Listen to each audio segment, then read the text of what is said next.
NIT sports club नंदनवन नागपूर येथे खेळल्या जात असलेल्या या सायंकालीन बॅडमिंटन स्पर्धा टाटा सूर्य एनर्जी पॉवर आणि NIT स्पोर्ट्स क्लबच्या संयुक्त विद्यमाने आयोजित करण्यात आले आहेत। दिनांक 28 मार्च ते 30 मार्च पर्यंत चालणाऱ्या या स्पर्धेचे उद्घाटन काल सायंकाळी महाराष्ट्र राज्याचे राज्यमंत्री तसेच गडचिरोली जिल्ह्याचे पालकमंत्री डॉक्टर आशिष जयस्वाल यांच्या हस्ते पार पडले। यावेळी प्रमुख पाहुणे म्हणून नंदनवन पोलीस स्टेशनचे पोलीस निरीक्षक विनायक कोळी तसेच टाटा सूर्या सोलर कंपनीचे संचालक पद्माकर फुरेसह इतर मान्यवर उपस्थित होते।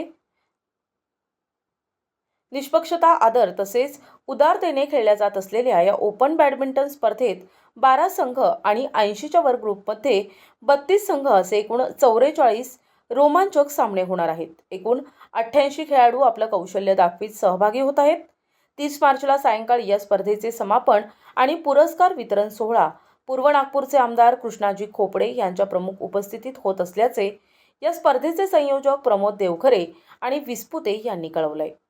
माणसाला नेहमी शारीरिकदृष्ट्या फायद्याचे असतात, नाही तर आता सध्या मोबाईलमध्ये खेळू लागलो, आता माणसाला वेळच राहिला नाही। परंतु नवीन पिढीला खेळाबद्दल आकर्षण व्हावं, त्यांच्यासाठी सुविधा निर्माण करायच्या, त्यांच्यासाठी स्पर्धा घ्यायच्या आणि त्यांना प्रोत्साहन द्यायचं, हे सर्व काम आपल्यासाठी खूप आवश्यक आहे आणि त्याचाच एक भाग म्हणून मी या ठिकाणी आलो। सर्वांनी मला बोलवलं त्यासाठी आपले धन्यवाद, आपल्याला शुभेच्छा, धन्यवाद। जय हिंद, जय महाराष्ट्र।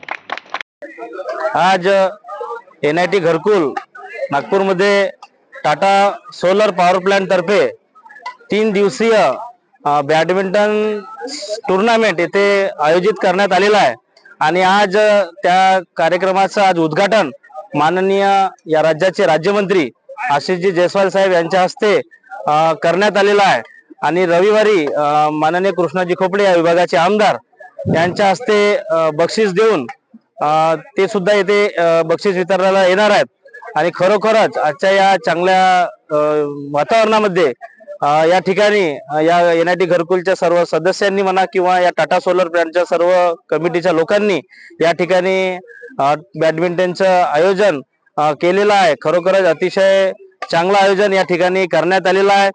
या खेळामध्ये सर्वात जास्त फिटनेस लागतो आणि व्यायाम सुद्धा या खेळाच्या माध्यमातून मुलांचा होत असतो। या ठिकाणी जवळपास 100 प्रतियोगी येथे आलेले आहेत आणि आज पहिला दिवस असल्यामुळे 25 टीमचं या ठिकाणी आज स्पर्धा आहे आणि त्यामध्ये आताच सांगितल्याप्रमाणे या ठिकाणी काही दिवसानंतर येथे ग्राउंडचं सुद्धा तयार होणार आहे। एवढंच बोलतो आणि सर्वांना या शुभेच्छा देतो आणि जे विनर होतील त्यांना सुद्धा शुभेच्छा देतो आणि जे पराजित होतील त्यांना शुभेच्छा देतो आणि सर्वांनी या ठिकाणी एक चांगला कार्यक्रम आयोजित केला आहे। टाटा सोलर प्लांटचं खास करून त्यांचं खूप खूप अभिनंदन करतो की त्यांनी या ठिकाणी मुलांकरिता खेळण्याचं एक चांगलं कार्यक्रम या ठिकाणी आयोजित केला, त्यांचे खूप खूप अभिनंदन करतो। धन्यवाद।